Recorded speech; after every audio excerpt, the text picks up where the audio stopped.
বিধানসভা ভোটে বিপুল জয় পেয়েছে বিজেপি। আর দায়িত্বে এসেই তোলাবাজি, দাদাগিরি বা যে কোনো ধরনের বেআইনি কাজের বিরুদ্ধে কড়া অবস্থান নিয়েছে রাজ্যের নতুন বিজেপি সরকার। এই অবস্থায় ঘটে গেল এক চাঞ্চল্যকর ঘটনা। এবার দলেরই বিধায়কের ছেলে দাদাগিরি করছেন বলে অভিযোগ তুলে সরব হলেন বিজেপি কর্মীরা। জানা গিয়েছে, উত্তর 24 পরগনার জগদ্দল বিধানসভা কেন্দ্রের বিধায়ক রাজেশ কুমারের ছেলে ঋত্বিক কুমার দাদাগিরি চালাচ্ছে। এই অভিযোগ তুলে সরব হন বিজেপি কর্মীদের একাংশ। হাতে পোস্টার নিয়ে স্লোগান তুলে বিক্ষোভ দেখান তারা। বিক্ষোভকারীদের দাবি, সদ্য তৃণমূল থেকে এসে বিজেপি হওয়া কর্মীদের নিয়ে ঋত্বিক কুমার ঘুরছেন এবং পুরনো কর্মীদের অপমান করছেন। পাশাপাশি ঋত্বিক কুমার বাবার এমএলএ বোর্ড লাগানো গাড়ি ব্যবহারও করছেন বলে অভিযোগ তোলেন বিক্ষোভকারী বিজেপি কর্মীরা। যদিও এই বিষয়ে ঋত্বিক কুমার বা তার বাবা বিধায়ক রাজেশ কুমারের কোনো প্রতিক্রিয়া এখনো পর্যন্ত পাওয়া যায়নি। আমার বাবা যদি উঠে আর ইউজ করে তাহলে উনি কি এমএলএ নেই? আমি এমএলএ হয়ে উঠছি, আমার কথা শুনুন। আমি লাগাচ্ছি নাকি ইন্ডিয়ার ফ্ল্যাগটা? তুমি ওটা বুঝাবে ওটা আমাকে, লাগিয়েছেন না এইটা বুঝাবে আমাকে, তোমাকে ওটা বোঝাতে হবে না। আরেকটা কথা শুনুন, এমএলএ বুঝাবে যদি তোমাকে। এখানে রুলস ঠিক আছে, আপনি এখন বুঝে দেখাবেন গেছি আমি। না, এখানে রুলস যদি আপনি দেখাবেন, ব্যাপারটা আমি বুঝে গেছি। আমরা আপনার বাবাকে চিনি বা আপনার বাবাকে আমরা আমি চিনি। কে কথা আছি শুনুন। জানি। আরেকটা কথা, প্রথম আরেকটা কথা হচ্ছে, তোমার আপনি আপনার গাড়িতে বাবার গাড়িতে এমএলএ দিচ্ছেন, এমএলএ কে দুটো গুলো এটা মানুষের তুমি খারাপ দিচ্ছে। আপনি বুঝাবেন আমাকে, সেটা আমি বোঝাবো না, ওটা একটা কথা। বিজেপি নেতা সুকোমল ঘোষ তিনি কি বলছেন শুনুন। আজকে আমরা সামনেই আমাদের বিশ্ব পরিবেশ দিবস রয়েছে, গাছ লাগানোর দিন। আমরা ভিডিওর মাধ্যমে আমরা কিছু গাছ নেওয়ার জন্য এখানে উপস্থিত হয়েছিলাম। তা আমরা যারা এসেছিলাম আমরা প্রত্যেকেই বিজেপির পুরনো কর্মী এবং প্রত্যেকেই পদাধিকারী। তো আমাদের এখানে কনভেনার সাহেব ছিলেন এবং আমরাও নিজেরা যারা ইলেকশন কমিটিতে ছিল প্রত্যেকেই ছিলাম। তো আমরা ভিডিও ব্যস্ত থাকার দরুন আমরা পাশেই এক রুমে বসেছিলাম যে ভিডিও সাহেব কখন ওই গাছ ডিস্ট্রিবিউশন করবে সেই হিসাব করে। তো পরক্ষণে আমরা দেখতে পাই যে এমএলএ সাহেবের গাড়ি আমাদের বিডিও অফিসে ঢুকছেন। তো আমরা এগিয়ে গিয়ে যখনই দেখতে যাই, ওনাকে রিসিভ করতে যাই, তখন দেখছি যে ওনার গাড়ির থেকে ওনার ছেলে নেমে আসছেন, শুধুমাত্র উনি একা ছিলেন। তো সেখানে দাঁড়িয়ে থেকে আবার তখন উনি যখন আসেন তখন আমরা পিছিয়ে যাই। পিছিয়ে থেকে উনি আমাদের যে রুমটায় আমরা বসেছিলাম সেখানে উনি আমাদের দাদাগিরির মানে থ্রেট দিয়ে আমাদের ওখান থেকে তুলে দেন যে আপনারা এখানে বসবেন না, এখান থেকে বেরিয়ে যান। আমি জানি না ওনার কি ইচ্ছে রয়েছে ওনার, আমি বুঝতে পারিনি কেন আমাদের এরকম সাথে এরকম করলেন। আমরা তো ওনার বাবার জন্য আজকে, আমি 18 বছর ধরে রাজনীতি করি, আজকে এখানে পানপুরের মতো জায়গায় আমি জোর গলায় বলতে পারি যে বিজেপির মাটি তৈরি করেছি আমরা প্রত্যেকে, যতগুলো ছেলে রয়েছে। সেখানে দাঁড়িয়ে থেকে ওনার বাবার জন্য যে কষ্টার্জিত ফসল আজকে উনি খাচ্ছেন, মানে পেয়েছেন উনি, সেই জায়গায় দাঁড়িয়ে থেকে উনি নিজের ক্ষমতা জাহির করার জন্য আমাদের ওখান থেকে বের করে দেন। এবং উনি যে সমস্ত ছেলে মানে যে সমস্ত কর্মী বা যাদের মাধ্যমে এই প্ররোচনায় পা দিয়ে সমস্ত করছেন তাদের নাম পূর্বে ইতিমধ্যে আমার এই সহকর্মী বলেছেন। তো তারা কি করছেন, তাদের ইন্ধনে উনি আমাদের ওখান থেকে বার করে দেন এবং বার করার পরে আমরা ওখান থেকে বেরিয়ে আসি। এবং তারপরে উনি ভিডিওর সাথে দেখা করতে গিয়ে বাইরের বিভিন্ন যারা 4 তারিখের পর তৃণমূল জয়েন করে, মানে তৃণমূলে এখনও গায়ের রং তৃণমূল রয়েছে, তারা এসে ভিডিও অফিসে ভিড় জমাতে থাকে আমাদের পাল্টা রিয়াকশন নেওয়ার জন্য। আমরা কোনো ঝামেলা অশান্তির মধ্যে কিছুতেই যাইনি, কিন্তু আমরা খালি উনি বেরোনোর পর একটাই প্রশ্ন করি যে আপনি যে এমএলএ সাহেবের গাড়ি নিয়ে ঘুরছেন সেটা কি আপনি পারেন? বললো বেশ করব। আমি এমএলএ সাহেব, যেটা ওটা আমার ব্যক্তিগত ব্যাপার, আমি কি নিয়ে ঘুরবো কি ঘুরবো না ওটা আপনার হতে পারে, এটাই আমার প্রশ্ন। আমরা আজকে হ্যাঁ আমি জানি না ওনার মোটিভটা কি আছে, ক্ষমতা জাহির করা আর কিছুই না। ওনার বাবা এমএলএ, সেই ক্ষমতাটা জাহির করার জন্য এসে করছে। অবশ্যই বিধায়ককেও জানিয়েছি, আমাদের উচ্চ নেতৃত্বকেও জানিয়েছি, অলরেডি আমরা আমাদের জেলা সভাপতিকেও জানিয়েছি, রাজ্যের বিভিন্ন নেতৃত্বকেও জানিয়েছি বিষয়টা, তারাও দেখছেন বিষয়টা। আমরা ওনার এমএলএ সাহেবের সাথেও কথা বলেছি, উনি আজকে বিধানসভায় ব্যস্ত ছিলেন, উনি আমাদের বিকালবেলা টাইম দিয়েছেন, আমরা অবশ্যই ওনাকে জানাবো। না, প্রশাসনিক স্তরে আমরা কিছু করতে যাই না, যা আমাদের পার্টির নির্দেশ এবং পার্টির রাজ্য উচ্চ নেতৃত্ব যা করবে সেটা ওনারাই করবে।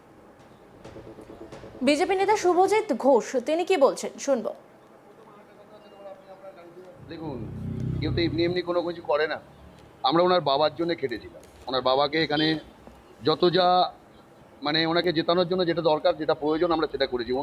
ওনাকে তো উনি তো কোনো রকম কোনো পদে নেই বা কিছু ছিল না, ভোটের আগে দেখেনি ডক্টর রাজেশ কুমারের ছেলে ঋত্বিক কুমার। তো ওনার দাদাগিরি নেওয়ার কোনো প্রশ্নই ওঠে না। উনি এর আগেও একবার আমাদের সঙ্গে এরকম নানান রকম সমস্যার মধ্যে ঝামেলা করে, এই যে এর আগে আমাদের একটা উনি বললেন সুকোমল যে যেগুলো পার্টি অফিসগুলো সব আমাদের পুরনো ছিল, এর আগে একটা খুব বড় ঝামেলার মধ্যে উনি করেছিল ঝামেলা, উনি রাজেশ কুমারের ছেলেই করেছিল। তার সঙ্গে জড়িত ছিল ওই শান্তনু সরকার, ওই অনুপের টাইটেল কি, অনুপ মণ্ডল, শান্তনু সরকার প্লাস আরও এদেরই সব ওই যে টিমটা তৃণমূলকে সাপোর্ট করে নিয়ে আছে, তারাই এই এমএলএর ছেলের সঙ্গে, রাজেশ কুমারের ছেলের সঙ্গে ঘুরে বেড়ান। ঋত্বিক কুমার। তারপরে কি অ্যাকচুয়ালি ব্যাপারটা হচ্ছে, আমরা যখন বিডিও অফিসে আসি, বিডিও অফিসে এসে আমরা রীতিমতো বিডিওর সঙ্গে দেখা করবো বলে বসি, যখন যে উনি ব্যস্ত ছিলেন গাছ নেওয়ার জন্য, তা উনি এসে হঠাৎ আমাদেরকে বলেন যে তোমরা এখানে বসে আছো কেন? তা আমরা বললাম আমরা বসে আছি, বলছি এমএলএ তোমাদেরকে বলেছে? আমরা বললাম না, এমএলএ আমাদেরকে বলেনি। বলছি তাহলে ওঠো, বেরো। তা আমাদেরকে এরকমভাবে অসভ্য বলাতে আমরা বেরিয়েছি। ততক্ষণে উনি বিডিওর কাছে ঢুকে গেছিলেন, গিয়ে কথা বলছে। তা উনি যখন ওখান থেকে বেরিয়ে ওনার সঙ্গে যখন আমরা কথা বলার জন্য আবার দাঁড়ালাম, সবার প্রথম গালতি উনি এমএলএর গাড়ি ব্যবহার করেছেন।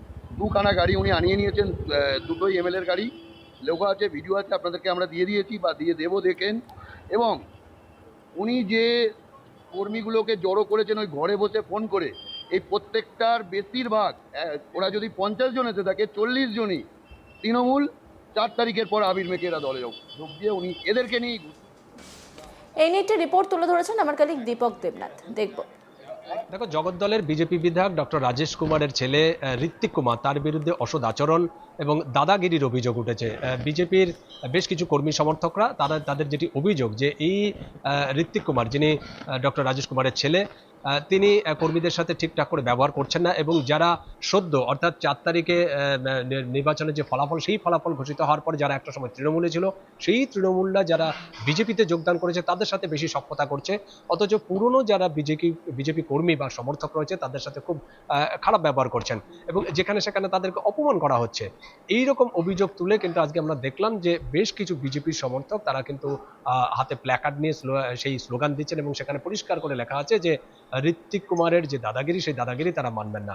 এবং এই নিয়ে সাময়িক একটা চাঞ্চল্য ছড়ায়, এবং তাদের যেটি বক্তব্য যে যেহেতু আজকে বিশ্ব যে পরিবেশ দিবস, এই পরিবেশ দিবস উপলক্ষে তারা স্থানীয় যে বিডিও অফিস আছে পানপুরে, সেখানে গিয়েছিলেন এবং সেখানে গাছ সংগ্রহ করতে গিয়েছিলেন, কিন্তু সেখানে এই ঋত্বিক কুমার তিনি ঘটনাস্থলে পৌঁছন এবং তাদেরকে অপমান করেন। শুধু তাই নয়, বাবার যে গাড়ি অর্থাৎ রাজেশ কুমারের যে গাড়ি, সেই গাড়ি তারা ব্যবহার করছেন, এবং সেখানে তার বাবার যে এমএলএ যেই স্টিকার, সেই স্টিকারও তারা ব্যবহার করছেন, এবং তারা সেটাই প্রশ্ন তুলেছেন যে তার ছেলে যেখানে বিধায়ক নন, সেখানে বিধায়ক না হয়ে কিভাবে তিনি তার বাবার গাড়ি ব্যবহার করতে পারেন, এবং বাতি লাগানো গাড়ি, এবং সেখানে লেখা আছে যে জগদ্দলের এমএলএ, সেই গাড়ি কিভাবে ব্যবহার করতে পারেন, এরকম দিয়েছেন। এবং একটি ভিডিও ভাইরাল হয়েছে যেখানে সেই ঋত্বিক কুমারকে বিজেপির যারা কর্মী সমর্থক আছে তাদের সাথে কিন্তু বচসা করতে দেখা যায় বা বিবাদে জড়িয়ে পড়েন। তো স্বাভাবিকভাবেই এই নিয়ে বিজেপির একটি শ্রেণী তারা কিন্তু যথেষ্ট ক্ষুব্ধ, এবং তারা আজকে সকালবেলা দেখলাম যে হাতে প্ল্যাকার্ড পোস্টার নিয়ে তারা কিন্তু বিক্ষোভ দেখাচ্ছেন, তারা স্লোগান দিচ্ছেন যে ঋত্বিক কুমার যেভাবে দাদাগিরি চালাচ্ছেন বা তাদের সাথে অসৎ আচরণ করছেন বা খারাপ আচরণ করছেন, সেটা তারা কোনোভাবেই মেনে নেবেন না। এবং এটিও বলেছেন যে দলের উচ্চতর কর্তৃপক্ষ যারা আছে, ঊর্ধ্বতন কর্তৃপক্ষ, তাদেরকে বিষয়টি জানাবেন, তারা যেভাবে চলতে বলবে বা যেভাবে নির্দেশ দেবে তারা সেইভাবেই চলবেন। কিন্তু এই জিনিস বেশি দিন চললে তারা কিন্তু বৃহত্তর আন্দোলনে যাবেন বা একটা বড় কিছু পদক্ষেপ নেবেন বলে একটা ইঙ্গিত দিয়ে রেখেছেন এই দলের যে এই কর্মী সমর্থকরা। অন্যান্য খবরের আপডেটের জন্য অবশ্যই নজর রাখুন আজ তাক বাংলার ইউটিউব স্ট্রিমিংয়ে। লাইক, কমেন্ট, শেয়ার এবং সাবস্ক্রাইব করতে ভুলবেন না।